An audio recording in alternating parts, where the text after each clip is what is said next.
¿Qué está ocurriendo con nuestras democracias? ¿Por qué en pleno siglo XXI vemos sociedades fracturadas, protestas encendidas y una confianza que se desmorona? ¿Es esta solo una etapa más o es el principio del fin?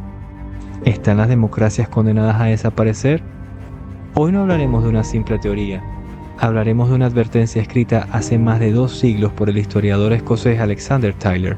Una advertencia que describe cómo las democracias atraviesan un ciclo inevitable, de la libertad a la esclavitud. Y lo más inquietante es esto: cada etapa del ciclo tiene sus paralelismos con el mundo en que vivimos hoy. ¿Aún hay esperanza para la libertad?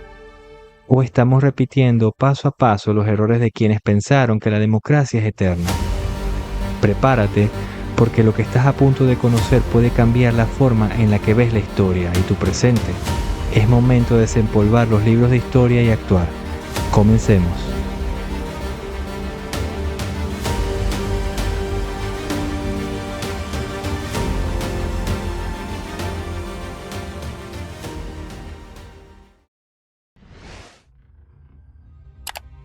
Alexander Fraser Tytler fue profesor de Historia Universal en la Universidad de Edimburgo durante el siglo XVIII. Observó un patrón que se repetía una y otra vez en las civilizaciones a lo largo del tiempo. Aunque no dejó plasmado este ciclo en un libro concreto, su pensamiento fue recopilado y amplificado por intelectuales posteriores, convirtiéndose en una teoría tan inquietante como profética. Las democracias, por naturaleza, no son eternas. Según su modelo, toda civilización atraviesa 8 etapas inevitables en un ciclo que puede durar 200 años. En palabras del propio Tytler, una democracia no puede existir como una forma permanente de gobierno. Solo puede existir hasta que los votantes descubran que pueden votar por sí mismos para obtener la generosidad del tesoro público. A partir de ese momento, la mayoría siempre vota por los candidatos que prometen los mayores beneficios del tesoro público, con el resultado de que una democracia siempre se derrumba por una política fiscal laxa, seguida siempre por una dictadura. La edad promedio de las civilizaciones más grandes del mundo ha sido de 200 años. Estas naciones han progresado a través de esta secuencia: de la esclavitud a la fe espiritual, de la fe espiritual a un gran coraje, del coraje a la libertad, de la libertad a la abundancia, de la abundancia al egoísmo, del egoísmo a la apatía, de la apatía a la dependencia y de la dependencia para volver a la esclavitud. Cada una de las etapas expresa el sentimiento del colectivo social. Esa primera etapa, la transición entre la esclavitud y la fe espiritual, ahí en esos comienzos donde un pueblo oprimido, quebrado por la tiranía o el caos, se aferra a la esperanza. Surge la fe, una fuerza espiritual que une, un sentimiento que despierta la identidad colectiva. La religión, la filosofía, el idealismo se convierten en ese faro en medio de la oscuridad. Luego, la fe inspira coraje. Las personas comienzan a resistir, a luchar por sus ideales, por su libertad. Se levantan héroes, mártires, revoluciones. Se forjan las naciones.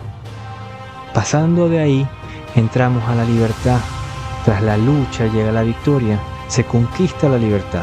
Se establecen constituciones, se crean instituciones democráticas, se declara que el pueblo es el soberano. Este es el punto más luminoso del ciclo. Con la estabilidad y libertad florece la economía, se crea riqueza, hay avances científicos, crecimiento social. Las generaciones nuevas nacen en la prosperidad sin conocer el sacrificio que la hizo posible. La abundancia trae comodidad y también el individualismo. La sociedad comienza a fragmentarse. Entramos en el egoísmo, el nosotros se convierte en yo, los ideales se vuelven negociables, se pierde el sentido de responsabilidad compartida. Ahí empieza a entrar la apatía y el pueblo se desconecta. La política se vuelve un espectáculo. El voto ya no se guía por principios, sino por promesas vacías, por marketing. La gente ya no exige rendición de cuentas. Y con ello empieza a crearse una dependencia. Al no tomar responsabilidad, el pueblo cede poder al Estado. Que el gobierno lo resuelva. Se exige protección, subsidios, beneficios, y el Estado se vuelve cada vez más grande, más controlador. La democracia se vacía por dentro. Y es aquí donde llegamos al final.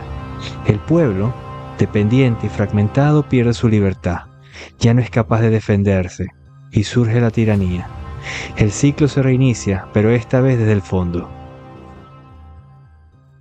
Este ciclo no es una ley, no está escrito en piedra, pero cuando miramos la historia, el paralelismo encaja con excelente precisión. Es el olvido histórico lo que nos hace empezar de nuevo este ciclo, de repetirlo una y otra vez.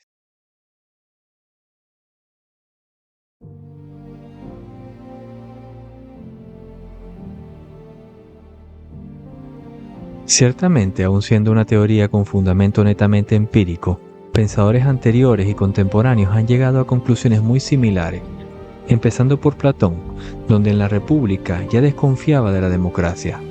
Para él, la libertad excesiva llevaba al caos, y el caos al surgimiento del tirano. Lo que Tyler presenta como un ciclo, Platón lo describió como una cadena degenerativa, de la aristocracia a la timocracia, de esta a la oligarquía, de esta a la democracia y finalmente a la tiranía. Platón decía que la democracia llevada al extremo se convierte en su opuesto.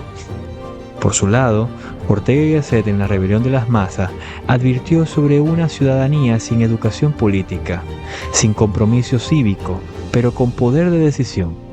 Esa masa despolitizada, decía él, pone en riesgo las estructuras democráticas desde adentro. Fukuyama, en El fin de la historia, celebraba el triunfo de la democracia liberal tras la Guerra Fría, pero en sus obras más recientes como Identidad y Liberalismo advierte sobre la amenaza del populismo y la erosión institucional. Lawrence Lessig, politólogo contemporáneo, también sostiene que la corrupción sistemática, el dominio del dinero en la política, está rompiendo los pilares de la democracia estadounidense. Estudiando la historia encontraremos ejemplos claros de grandes naciones que vivieron este patrón de auge, gloria y caída.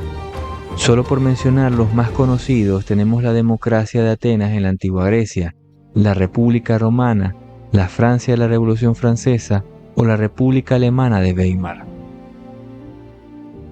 Particularmente en la actualidad se pueden empezar a ver señales de las últimas etapas de este ciclo mencionado por Tyler.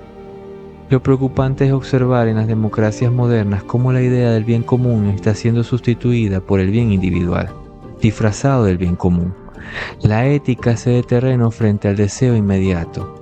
Se impone la cultura del yo y la satisfacción instantánea.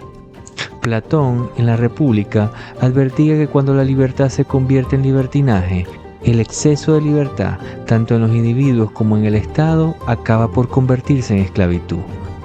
Frente a las sociedades egoístas y apáticas surgen demagogos, dirigentes con discursos vacíos y sin planes reales de gobierno. En ocasiones tecnócratas, desaparecen personajes con capacidad de liderazgo y fuerza política que se interesen en el pueblo. Y ante este panorama, las sociedades desinteresadas por el nuevo ambiente político van cediendo sus espacios por las nuevas figuras. Queda, como diría Tyler, esa masa de votantes que ha descubierto que pueden votar por sí mismos para obtener la generosidad del tesoro público, que es a partir de ese momento donde la mayoría siempre vota por los candidatos que prometen los mayores beneficios del tesoro público. Si el gobernante y el ciudadano solo velan por sí mismos, no hay política.